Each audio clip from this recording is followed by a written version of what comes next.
Hello. My name is Chris Murphy, and I'm a staff writer at Vanity Fair. And I'm so thrilled to be here with some of the cast and creative team behind the Forsytes.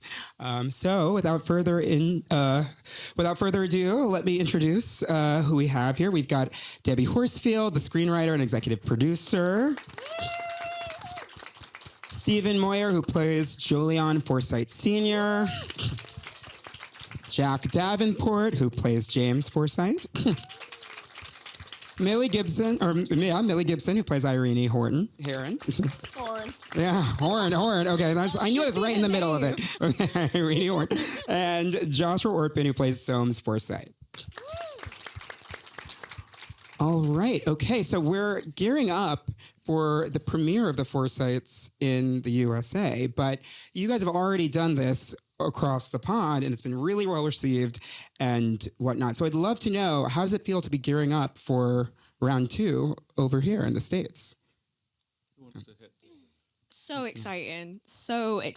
To be honest, it still blows my mind every time I come to the States that people even know anything that I'm a part of. So yeah, it's really, really flattering, to be honest. Yeah. What about you guys? Hi guys.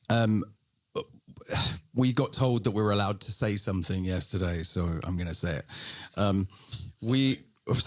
There you go. I'm done. We shot this that you just saw actually about a year and a half ago, and PBS were so happy with what they saw that they immediately recommissioned. So we've already shot season 2. Yeah. And there's more. Yeah. And then when we were finishing season 2, they told us they were going to recommission season 3 straight away.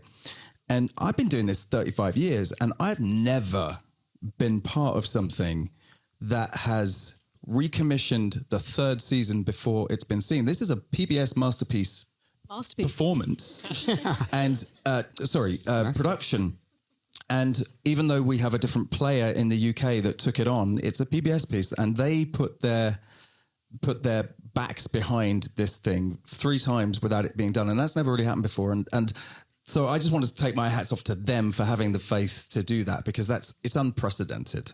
So we're about to do season 3. Yeah, that's really exciting. That's so fantastic. Oh my goodness! Wow, I guess it was supposed to be a secret, but somebody found out and they said it yesterday. So we were like, "Don't tell anyone. We can talk about don't tweet about it. Don't." There'll be NDAs on the way out.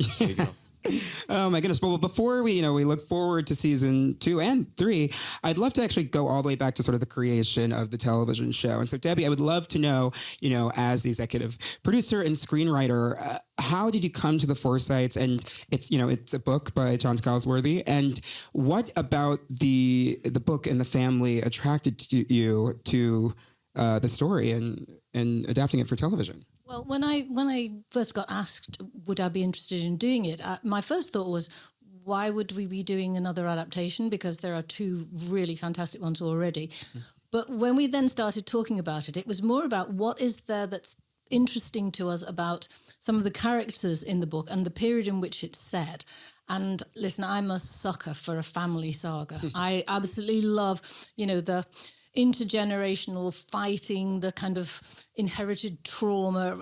I know that sounds miserable, but actually there is just so much kind of meat in that.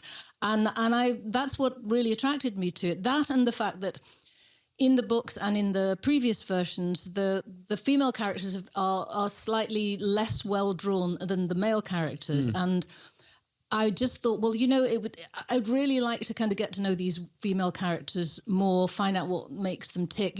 Irene in particular is quite a shadowy figure in the books. She's quite unknowable. And I just thought that's a bit of a waste. And you'd agree, wouldn't you, Millie? You kind of really want to kind of get inside her head. Oh, totally. And you've completely rewritten her in such a beautiful, youthful light in a way, and she has so many different attributes to her that you've never seen before in this version, and it was a joy to recreate it, so thank you so much. It's so fantastic. And I guess while we're on the subject of, creating these characters and whatnot, or imbuing them with, more backstories, you also have to create the world. And it's so sumptuous and it's so beautiful. The Victorian era, it looks beautiful. The production design, the costumes. I guess for Millie, I'd love to know, what was it like sort of to inhabit the world and, inhabit the corsets. Yeah, and the corsets, which probably was difficult. I mean, the corset is, as you all know, you just can't breathe. But I felt so skinny and so cinched, and I just loved it. I mean, the only con was if you had a sip of water at 10 a.m., you still felt it there at 1 p.m. But I mean, you said this last night, you get in that corset, someone cinches you in, and I'm like, oh my God, am I Irene? I can just feel it. So yeah, I absolutely loved it. And I loved being in the wig as well. I looked totally different. So I really enjoyed feeling so different from myself. It really helps you play a character a lot more. That's fantastic. And I guess for everyone else, in terms of the physical world, what was it like to shoot on these beautiful sets? How was that, I guess, as actors and dropping it? When I was first sent the scripts, I loved them, but like Steve, I've been doing this for far too long, and I looked at it and I was like, oh my God. If it's not lunch for 12, it's a committee meeting for 20 or a party for 85, or where are the scenes with 2 people in? And there are a lot of mass scenes, and when the guys get it easy in terms of costuming, but it's all pretty uncomfortable. And so it's not coal mining, clear, to be clear, but it's a very painful collar. You only wore winged collars. I did, because I've done this before, and I know not to wear the other kind. Now the other, okay, that's good to know. That's good. But yeah, it's as Millie alluded to, it's once you're all in the rig and you're in these great big scenes, it's not much imagination is required because it's all right there in front of you. But the numbers it takes a long time to film. Yeah. Is basically the point. Oh, wow. And things that I have learned between series is not to do so many of those mob-handed scenes, because yes, they do take, that, and the other thing is not to have so much of the dog. Because the dog, everybody loves the dog, but the problem is the dog pants. The dog pants all the way through, and we have to do lots of ADR afterwards. But everyone loves it. But in the first season, you just watched episode 1, right?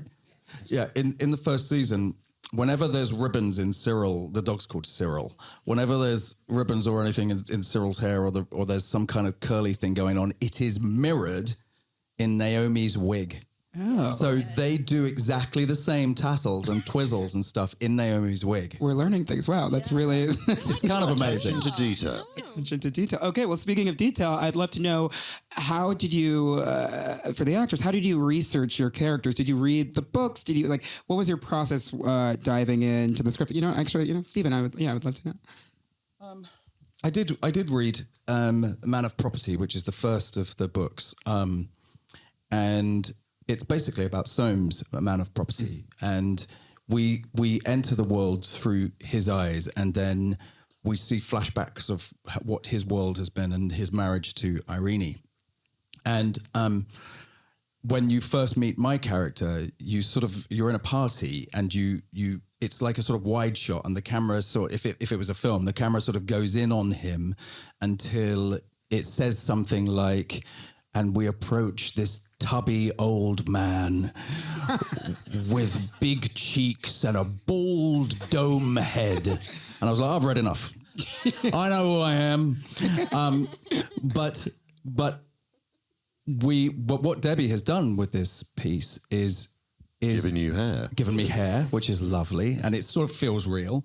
But she's rewound the tape, and she's taken it back. So the show starts before that. So it, as you can see, it's when these guys meet, and she's recreated the wonderful character of Frances, played by Tuppence Middleton, who is Danny's wife in the first episode. Danny plays Jolyon Jr. In the book, Frances is dead, and so Debbie brought her to life. So there's all of these amazing things, but as to a certain extent, the books are no good because Debbie's gone back before that. So for me, it was about, I can't understate what it feels like when you're in one of those shirts. You know, a lot of the research and a lot of what you're doing is deportment and holding yourself and how you would be in that situation. Yeah, no, that makes a lot of sense. It's so interesting. I didn't know that about Francis. But let's talk about Soames for a second, just because. Finally.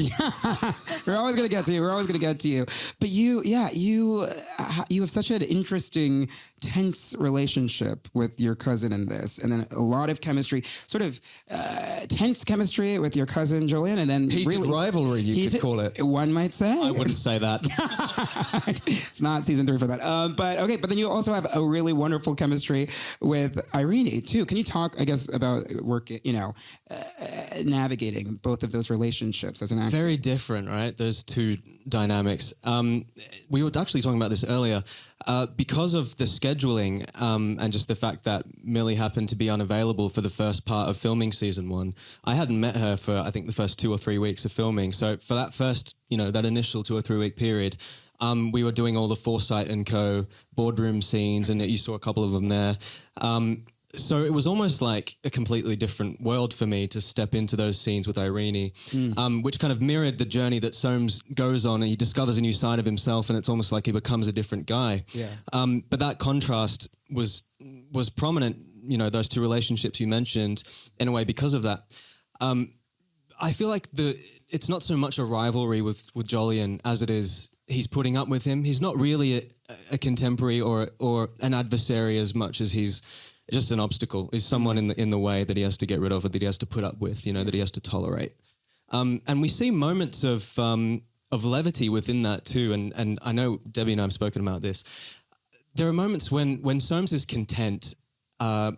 He finds he has some things in common with Joe, and he has moments where, I don't want to spoil what happens in the future, but if you take Jolyon out of Soames's path in terms of where he wants to go within the company, he doesn't mind him. He's all right, Okay. It's just the fact that he's in his way that's quite frustrating. Yeah. Oh, that makes... Okay. It's not a spoiler, but it's something to look forward to in terms of his ascent in the company. I guess we should definitely talk about the company, and I guess the dueling brothers, the heated rivalry of, James and Jolyon Sr. Well, I mean, that's putting a bit of a weird layer on it as we are brothers. Let's talk about... That's fair. Let's talk about the rivalry, like the relationship between the two families, just because they live next door to each other. There's obviously a lot of tension and a lot of emotions between the two, and yet they're family. You have the grandmother that unites them all. So I guess as actors and as brothers and adversaries, what was that like on set? And diving into that. When Debbie first talked to me about the scripts, one of the things she said was that what she wanted to explore amongst, she sort of the inherited trauma thing, which sounds a bit dramatic, but you've got to remember that these people, while they kind of act like they're aristocrats, they're not. They're self-made. They're sort of they're very rich, but they're kind of Nouveau Riche, what the English would call upper middle class. But as soon as they get rich, they start behaving like minor European royalty, and they're worried all the time about who wins, who gets the next thing, who's the oldest, and these structures, that are to do with ancient tribal stuff, they voluntarily walk into, and it just eats them alive. They didn't have to do it like this, but they've decided that because they now have money and influence, that they should behave like aristocrats of yore, which is absurd, really. But in terms of our actual relationship between the brothers, Steve and I have known each other a very long time, 30 years, and we're genuinely really old friends. And so the kind of wildly dysfunctional nature of our relationship is really fun, because we can be as insulting to each other as we want, and the other one doesn't. We've heard it all before. So it's actually quite fun. So we can be... We actually said to Debbie tonight, bring it on. Make it worse. We can take it. Come on. I guess it's going to get worse for season 3. Okay, that's really great. I love that. I love what you just said about, how money and capital changes people and how important that is to the Forsytes and the family drama and the saga. And I mean, we really see that in the first episode with Irene. You think that you're going to go to Paris and, you have all this money, and then tragedy, befalls you and your whole world shifts. So I guess, can you talk about going through that journey in the course of one episode and sort of, starting from the top and then falling to the bottom and then potentially working your way back up? We don't really know what's going to happen yet. Oh, totally. I think because Irene's already lost such a prominent figure in her life who she looks up to, which is her mother. Her father is her only source of peace and that lease of life that she used to have. So when that goes, it's like, okay, who's the only person that's kind of taken an interest into that part of me, and that's Soames. So I think she finds a lot of peace within him, and even though she's not sure if she's in love or if it's something that she can't even ask her mum about, and she's only got Clarissa, who's her stepmother and not a very nice person to her. So I think she kind of sees Soames as someone that. She has a really beautiful line, actually, where she says, "I can only start as I mean to go on." And I think she sees Soames as someone that, even though it's a way out of her old self, it's a way into something that could be so beautiful for her. And yeah, spoilers, it's probably not. I think she trusts him, even though she doesn't know him quite yet. Yeah, that's really wonderful. And did anybody, while they were watching it, just sort of feel like screaming, "It's a trap! Wrong! Get out!" I was rooting for them. I gotta say, I was rooting for them. Well, you'll be disappointed. Just give him a chance. Give him a chance. Okay, well, yeah. She can fix him. Yeah, can you defend Soames, or is Soames indefensible as a character, do you think? Father knows best.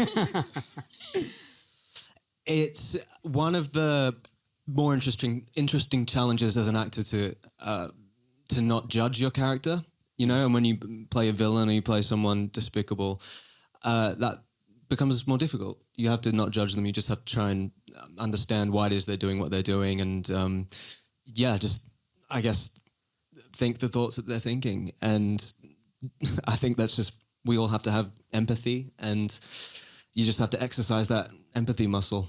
Okay. All right. I think that's very true. And that's sort of the whole part of acting that makes it kind of fascinating and exciting. Yeah. To play it's very fun though as well. Yeah. I mean, to play the villain's got to be great. And yeah, the mustache too, which sort of works. That's sort of fantastic. I would love to know, I guess, because, it's such an ensemble show, right? And you mentioned, these big boardroom scenes and, balls and dances and boardroom scenes. Do you have any, wonderful sort of fun memories from filming or set where we're all together or either one-on-one or sequestered with other people, but yeah, any fun big memories of any of the big scenes? I had the most fun on this job, can I just say. I went from a job that predominantly had 2 people in the cast. So it was a small job called Doctor Who, and it was intense. I've heard of it. it was intense. You're in every scene, every day. So coming into this, I was like, oh my God, there's 7 people in the scene. That's so strange to me. And my first scene was meeting the Forsytes for the first time, and these guys have already worked together for a month, so I really felt like Irene. I was like, Josh introduced me to everyone, like Soames would introduce me to his mum and dad, and I met Jack and Steve and all the other beautiful cast members, and I just really felt totally welcomed in. And I mean, to learn so much from these incredible actors on this stage, and the ones I hope you guys will meet eventually, was a real impact for me. And I mean, we got up to write loads of stuff, don't we? I was really glad. There's a big dance sequence that comes up, and I was seen to be too old to do that because he is, and so everybody else had to do it, and they were mortified, especially him. And so I got to watch Jack be mortified in real life while acting mortified that he was having to dance, and that was a really fun sequence. I loved that. Didn't you skip the dance lessons? Didn't you say you just don't not need available? I'm a quick study. Oh, that's Step ball change. Oh, that's so fantastic. We don't have the full cast here. We're missing, Jolyon Jr., who we see at the end of the first episode. Might have some skeletons in his closet. Some interesting things. So I'd actually love to know, as Soames, might be the villain, but Jolyon's also pretty complicated. I would love to talk to Debbie a little bit about the formation of that character and sort of, them juxtaposed against each other. I mean, I'd like to think all the characters are complicated, and one of the really thrilling things about writing a family saga is there's always skeletons in the closet, and that's not the only one that comes tumbling out. But it is lovely to write that rivalry, because even though they, as you say, that the families live next door to each other, in some ways they would be banded together against the world. But there is, and the interesting thing about Jolyon Jr. is he's not really interested, as Josh was saying, he's not really interested in competing with Soames. He doesn't want to be the boss of the company. It's Soames that's desperate to do that. So in a way, it isn't, in some ways people have said, is this a kind of, is it like a Victorian version of Succession? And in some ways it is, but in other ways, no, it isn't, because actually Jolyon he'd just rather be off painting somewhere, and it's, Soames finds that pretty incomprehensible, really. Yeah, he knows that, and that's why it's so frustrating. Yeah. It's like, dude. Yeah, do it. Go be a painter. Go. Yeah. Yeah. Oh, that's fantastic. That's really great. I love that we know, that the second season, it's already in the can. Without spoiling what's to come, necessarily, what can we expect to happen to the Forsytes, or like the dynamics? Skeletons out of closets, big style. Okay.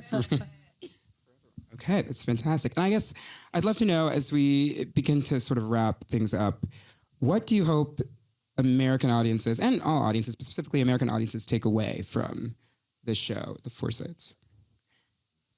I just hope they like the world of it and the interrelationships of it. I mean, Pete, the data is fairly clear that people do love watching shows about miserable rich people. Like, who doesn't enjoy that? And God knows there's a lot of them in this show. And so I think there are aspects to it that are quite familiar, but as Debbie has said, like she's taken what was actually really quite an unwieldy big book and turned it into something I think much more accessible and dynamic and funny. The books are not funny at all, and the show is funny in places. And I think people, it's good to laugh as well when you're watching a costume drama. It doesn't have to be sort of just a historical thing. It's like it's sort of still people. So anyway. I think also it's rather beautiful in places, and I think that we love watching this sort of elevated world.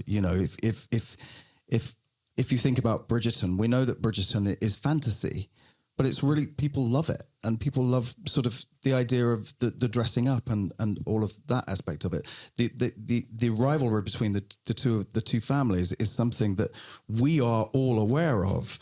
Even though into a modern audience, you kind of go, well, the oldest brother's son is the person who gets everything, and that's still kind of the way. How many friends do you have or how many of you are the eldest son and you were treated differently or the eldest daughter or whatever, and you were treated differently to the one that came next? I know so many, New York princes, yes. And that's really what you're watching. And Debbie's done a great job of kind of modernizing it and making it feel like it's, even though we're watching something from 100 years ago, it actually feels like it's from now as well. Yeah. I'd love to know, what do you hope?